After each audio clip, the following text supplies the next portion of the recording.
سیدنا جابر بن عبداللہ رضی اللہ عنہ کہتے ہیں، میں بھی لوگوں کے ساتھ سیدنا معاذ رضی اللہ عنہ کی وفات کے وقت ان کے پاس حاضر تھا۔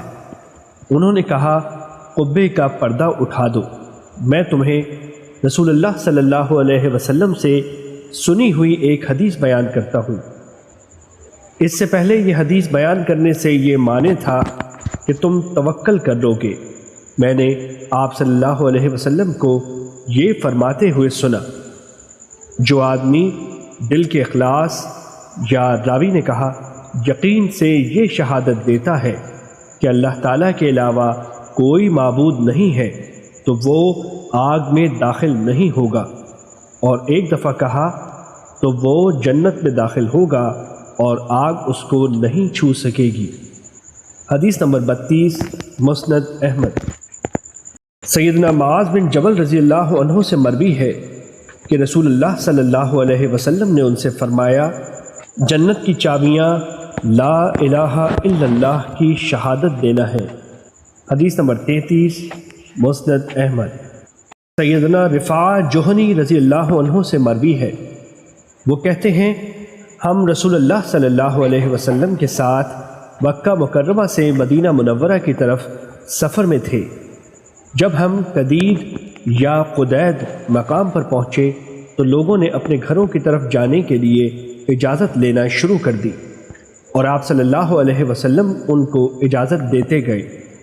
پھر آپ صلی اللہ علیہ وسلم کھڑے ہوئے اور اللہ تعالیٰ کی حمد و ثنا بیان کرنے کے بعد فرمایا، ان لوگوں کا کیا حال ہوگا کہ درخت کی جو طرف رسول اللہ صلی اللہ علیہ وسلم سے ملی ہوئی ہے وہ ان کو دوسری طرف کی بنسبت زیادہ ناپسند ہے۔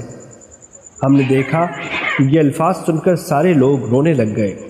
ایک آدمی یعنی سیدنا ابو بکر رضی اللہ عنہ نے کہا، اس کے بعد جو آدمی آپ سے اجازت طلب کرے گا وہ بے وقوف ہوگا۔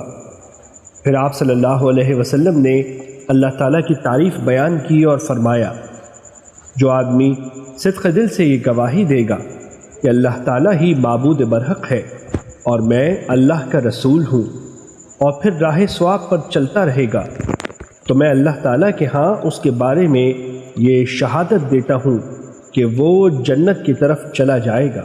پھر آپ صلی اللہ علیہ وسلم نے فرمایا، میرے رب نے مجھ سے وعدہ کیا ہے کہ وہ میری امت میں سے 70,000 آدمی ایسے جنت میں داخل کرے گا کہ ان کا کوئی حساب اور عذاب نہیں ہوگا، اور مجھے امید ہے کہ وہ اس میں داخل نہیں ہوں گے حتیٰ کہ تم اور تمہارے نیک آبا، بیویاں اور اولاد جنت میں اپنے گھر بنا چکے ہوں گے۔ حدیث نمبر 34، مسند احمد۔ دوسری سند، وہ کہتے ہیں، ہم رسول اللہ صلی اللہ علیہ وسلم کے ساتھ مکہ مکرمہ سے واپس آ رہے تھے کہ لوگوں نے اجازتیں لینا شروع کر دی۔ پھر اوپر والی حدیث بیان کی۔ سیدنا ابو بکر رضی اللہ عنہ نے کہا، جو آدمی اس کے بعد آپ سے اجازت طلب کرے گا وہ میرے نزدیک تو بے وقوف ہی ہوگا۔ پھر نبی کریم صلی اللہ علیہ وسلم نے اللہ تعالیٰ کی حمد و ثنا بیان کی اور خیر والی بات ارشاد فرمائی، اور پھر فرمایا، میں اللہ تعالیٰ کے ہاں یہ شہادت دیتا ہوں کہ جو آدمی اللہ تعالیٰ اور آخرت کے دن پر ایمان رکھتا ہو اور پھر راہ ثواب پر چلتا رہے تو وہ جنت کی طرف چلے گا۔ آپ صلی اللہ علیہ وسلم جب قسم اٹھاتے تو یوں فرماتے تھے، اس ذات کی قسم جس کے ہاتھ میں محمد کی جان ہے۔ حدیث نمبر 35، مسند احمد۔ تیسری سند، وہ کہتے ہیں، ہم رسول اللہ صلی اللہ علیہ وسلم کے ساتھ سفر میں تھے جب ہم قدید یا عرفہ مقام پر تھے، پھر وہی حدیث ذکر کی۔ حدیث نمبر 36، مسند احمد۔ سیدنا عثمان بن عفان رضی اللہ عنہ سے مروی ہے کہ نبی کریم صلی اللہ علیہ وسلم نے فرمایا، جو آدمی اس حال میں مرے کہ وہ یہ جانتا ہو کہ اللہ تعالیٰ ہی معبود برحق ہے تو وہ جنت میں داخل ہوگا۔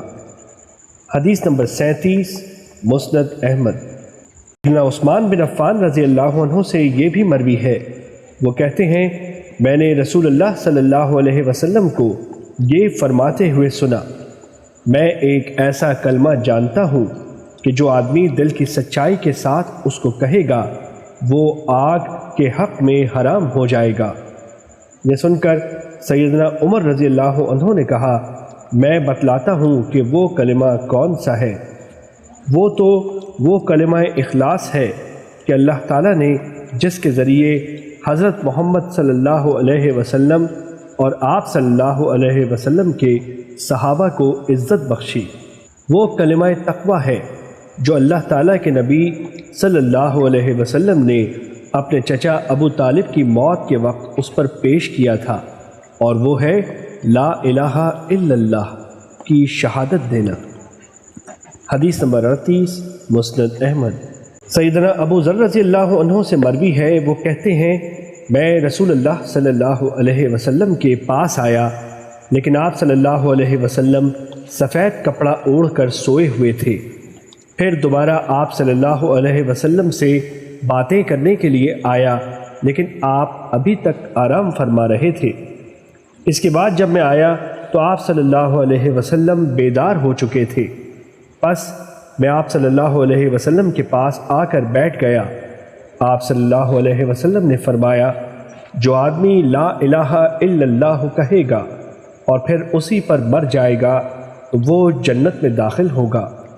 میں نے کہا، اگرچہ اس نے زنا اور چوری کی ہو؟ آپ صلی اللہ علیہ وسلم نے فرمایا، اگرچہ اس نے زنا اور چوری کی ہو۔ میں نے دوسری بار پھر کہا، اگرچہ اس نے زنا اور چوری کی ہو؟ آپ صلی اللہ علیہ وسلم نے فرمایا، اگرچہ اس نے زنا اور چوری کی ہو۔ 3 دفعہ تو ایسے ہی ہوا، اور چوتھی بار آپ صلی اللہ علیہ وسلم نے یہ فرمایا۔ ابو ذر کا ناک خاک آلود ہونے کے ساتھ ساتھ یہ سن کر سیدنا ابو ذر رضی اللہ عنہ وہاں سے ازار کو گھسیٹتے اور یہ کہتے ہوئے نکل پڑے، اگرچہ ابو ذر کا ناک خاک آلود ہو جائے۔ حدیث نمبر 39 مسند احمد۔ سیدنا ابو ہریرہ رضی اللہ عنہ سے مروی ہے، وہ کہتے ہیں میں نے رسول اللہ صلی اللہ علیہ وسلم سے یہ سوال کیا، آپ کے رب نے سفارش کے بارے میں آپ کے ساتھ کیا سلوک کیا ہے؟ آپ صلی اللہ علیہ وسلم نے فرمایا، اس ذات کی قسم جس کے ہاتھ میں محمد صلی اللہ علیہ وسلم کی جان ہے، میرا یہ خیال تھا کہ اس کے بارے میں سوال کرنے والا میری امت میں تو ہی پہلا فرد ہوگا۔ اس کی وجہ یہ ہے کہ تیرے اندر علم کی حرص پائی جاتی ہے۔ اس ذات کی قسم جس کے ہاتھ میں محمد صلی اللہ علیہ وسلم کی جان ہے، مجھے جنت کے دروازوں پر اپنی امت کے لوگوں کے ہجوم کے بارے میں جو فکر ہے وہ میرے نزدیک میری سفارش کی تکمیل سے زیادہ اہم ہے، اور میری سفارش ہر اس آدمی کے لیے ہے جو اخلاص کے ساتھ لا الہ الا اللہ کی شہادت اس طرح دے کہ اس کا دل اس کی زبان کی اور اس کی زبان اس کے دل کی تصدیق کر رہی ہو۔ حدیث نمبر 40 مسند احمد۔ سیدنا ابو عمرہ انصاری رضی اللہ عنہ سے مروی ہے کہ رسول اللہ صلی اللہ علیہ وسلم نے فرمایا، میں گواہی دیتا ہوں کہ اللہ تعالیٰ ہی معبود برحق ہے اور میں اللہ کا رسول ہوں۔ جو آدمی بھی ان 2 شہادتوں کے ساتھ اللہ تعالیٰ کو ملے گا تو قیامت کے دن اس سے آگ کو دور کر دیا جائے گا۔ حدیث نمبر 41 مسند احمد۔ ابو وائل سے مروی ہے کہ سیدنا عبداللہ بن مسعود رضی اللہ عنہ کہتے ہیں، 2 باتیں ہیں، ایک بات تو میں نے رسول اللہ صلی اللہ علیہ وسلم سے سنی ہے اور دوسری بات میری اپنی ہے۔ رسول اللہ صلی اللہ علیہ وسلم نے فرمایا، جو بندہ اس حال میں مرے کہ وہ کسی کو اللہ تعالیٰ کا ہمسر ٹھہراتا ہو وہ آگ میں داخل ہوگا، اور میں خود کہتا ہوں، اور جو آدمی اس حال میں مرے کہ نہ وہ کسی کو اللہ تعالیٰ کا ہمسر ٹھہراتا ہو اور نہ اس کے ساتھ کسی چیز کو شریک بناتا ہو وہ جنت میں داخل ہوگا۔ حدیث نمبر 42 مسند احمد۔ ابو نعیم کہتے ہیں، ایک آدمی یا ایک بوڑھا جس کا تعلق اہل مدینہ سے تھا آیا اور مسروق کے پاس ٹھہرا۔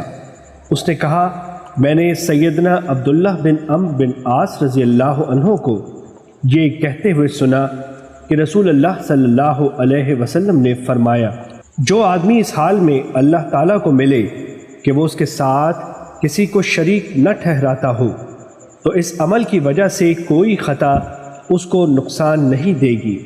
لیکن جو بندہ اس حال میں مرا کہ وہ اللہ تعالیٰ کے ساتھ کوئی شریک ٹھہراتا ہو، تو اس عمل کی وجہ سے کوئی نیکی اس کو فائدہ نہیں دے گی۔ حدیث نمبر 43 مسند احمد۔ سیدنا جابر بن عبداللہ رضی اللہ عنہ سے مروی ہے کہ نبی کریم صلی اللہ علیہ وسلم نے فرمایا، دو واجب کر دینے والی خصلتیں ہیں۔ جو آدمی اللہ تعالیٰ کو اس حال میں ملا کہ وہ اس کے ساتھ کسی چیز کو شریک نہ ٹھہراتا ہو، تو وہ جنت میں داخل ہو جائے گا، اور جو شخص اللہ تعالیٰ کو اس حال میں ملے کہ وہ اس کے ساتھ شرک کرتا ہو تو وہ جہنم میں داخل ہوگا۔ حدیث نمبر 44 مسند احمد۔ سیدنا انس بن مالک رضی اللہ عنہ سے مروی ہے کہ نبی کریم صلی اللہ علیہ وسلم نے سیدنا معاذ رضی اللہ عنہ سے فرمایا، جو آدمی اللہ تعالیٰ کو اس حال میں ملے کہ وہ لا الہ الا اللہ کی شہادت دیتا ہو اور اللہ تعالیٰ کے ساتھ شرک نہ کرتا ہو، تو وہ جنت میں داخل ہو جائے گا۔ انہوں نے کہا، اے اللہ کے نبی، کیا میں لوگوں کو یہ خوشخبری سنا نہ دوں؟ آپ صلی اللہ علیہ وسلم نے فرمایا، جی نہیں، مجھے یہ ڈر ہے کہ اس پر توکل کر لیں گے اور عمل ترک کر دیں گے۔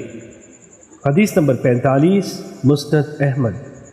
سیدنا سالم بن نعیم رضی اللہ عنہ جو کہ صحابہ کرام میں سے تھے بیان کرتے ہیں کہ رسول اللہ صلی اللہ علیہ وسلم نے فرمایا، جو آدمی اللہ تعالیٰ کو اس حال میں ملا کہ وہ اس کے ساتھ کسی چیز کو شریک نہ ٹھہراتا ہو، تو وہ جنت میں داخل ہوگا، اگرچہ اس نے زنا بھی کیا ہو اور چوری بھی کی ہو۔ حدیث نمبر 46 مسند احمد۔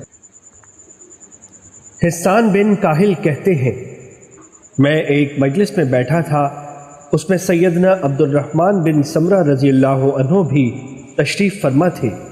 ہمیں سیدنا معاذ بن جبل رضی اللہ عنہ نے بیان کیا کہ رسول اللہ صلی اللہ علیہ وسلم نے فرمایا، زمین پر کوئی ایسی جان نہیں ہے جو اس حال میں مرے کہ وہ اللہ تعالیٰ کے ساتھ شرک نہ کرتی ہو اور یہ گواہی دیتی ہو کہ میں اللہ کا رسول ہوں، جبکہ اس شہادت کا تعلق یقین دل سے ہو مگر اس کو بخش دیا جاتا ہے۔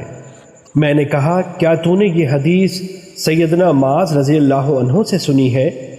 اس بات پر لوگوں نے میری سرزنش کی اور کہا، اس کو چھوڑ دو، اس نے کوئی بری بات تو نہیں کہی ہے۔ بہرحال میں عبد الرحمن نے سیدنا معاذ رضی اللہ عنہ سے یہ بات سنی ہے، اور ان کا خیال تھا کہ انہوں نے رسول اللہ صلی اللہ علیہ وسلم سے یہ حدیث سنی تھی۔ حدیث نمبر 47 مسند احمد۔ حسان بن کاہل کہتے ہیں، میں بصرہ کی جامع مسجد میں داخل ہوا اور ایک ایسے بزرگ کے پاس بیٹھ گیا جس کے سر اور داڑھی کے بال سفید تھے۔ اس نے کہا، سیدنا معاذ بن جبل رضی اللہ عنہ نے مجھے بیان کیا کہ رسول اللہ صلی اللہ علیہ وسلم نے فرمایا، پھر اوپر والی حدیث ذکر کی۔ اس میں ہے، انہوں نے کہا، اس کی سرزنش نہ کر اور اس کو مت ڈانٹو، اسے چھوڑ دو۔ ہاں، میں نے سیدنا معاذ رضی اللہ عنہ سے یہ حدیث سنی تھی، وہ اس کو رسول اللہ صلی اللہ علیہ وسلم کے حوالے سے بیان کر رہے تھے، اور اسماعیل نے ایک مرتبہ کہا، وہ اسے رسول اللہ صلی اللہ علیہ وسلم سے نقل کر رہے تھے۔ میں نے ایک آدمی سے پوچھا، یہ کون ہے؟ اس نے کہا، یہ سیدنا عبد الرحمن بن سمرہ رضی اللہ عنہ ہے۔ حدیث نمبر 48 مسند احمد۔ حسان بن کاہل، ان کے باپ دور جاہلیت میں کہانت کرتے تھے، کہتے ہیں، میں سیدنا عثمان بن عفان رضی اللہ عنہ کی خلافت کے زمانے میں مسجد میں داخل ہوا۔ وہاں ایک بزرگ بیٹھے ہوئے تھے، ان کے سر اور داڑھی کے بال سفید تھے۔ وہ سیدنا معاذ رضی اللہ عنہ سے رسول اللہ صلی اللہ علیہ وسلم کے حوالے سے حدیث بیان کرنے لگے، پھر اوپر والی حدیث بیان کی۔ حدیث نمبر 49 مسند احمد۔ سیدنا ابو ذر رضی اللہ عنہ سے مروی ہے کہ رسول اللہ صلی اللہ علیہ وسلم نے فرمایا، اللہ تعالیٰ فرماتے ہیں، اے ابن آدم، اگر تو زمین کے بھراؤ کے برابر گناہ کرے لیکن میرے ساتھ شرک نہ کرے تو میں تجھے زمین کے بھرنے کے برابر ہی بخشش عطا کر دوں گا۔